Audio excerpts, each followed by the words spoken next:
ইফতার মাহফিলের ব্রাহ্মণকান্দা বা তথা মানিকজা ইউনিয়নের আয়োজিত এই ইফতার মাহফিলের যে প্রধান অতিথি তিনি এখানে উপস্থিত আছেন অ্যাডভোকেট নান্নু ভাই।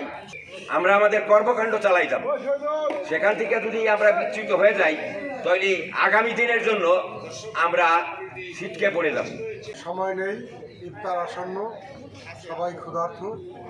সারাদিন এই রোজার সিয়াম সাধনার পরে ইফতার হতে যাচ্ছে। এখানে আমি আগেই বলেছিলাম কথা বলবেন আমাদের শ্রদ্ধেয় নেতা জনাব অ্যাডভোকেট আলী আশরাফ নান্নু। যে কথাগুলো বলার জন্য আজকে এখানে উচিত ছিল দাঁড়ানোর, আমরা শুধুমাত্র হাসিনা মুক্ত হয়েছি, কিন্তু হাসিনার দোসরদের দ্বারা এখন আমরা জিম্মি অবস্থায় বাংলাদেশে বসবাস করছি। অস্থিতিশীল করার চেষ্টা করছে হাসিনা। এরা হচ্ছে ফেরাউনের জাত। ফেরাউন কখনো শেষ হয় না, ফেরাউনটা কখনো শেষ হয় না। যতদিন পর্যন্ত পৃথিবীতে তরমুজ থাকবে ততদিন পর্যন্ত পৃথিবীতে ফেরাউন থাকবে, কারণ ফেরাউনের ব্যবসা ছিল তরমুজ।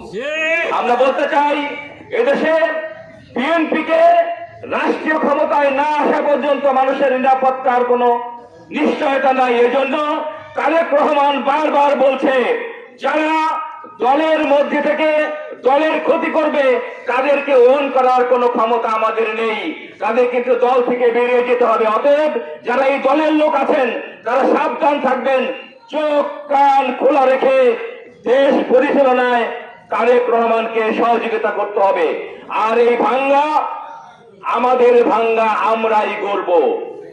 আমাদেরকে সেভাবেই প্রস্তুতি নিতে হবে, যাতে করে এই দেশ আমার, এই গ্রাম আমার, এই থানা আমার, এই থানাকে আমাকে এই প্রাতিষ্ঠানিক রূপ দিতে হবে।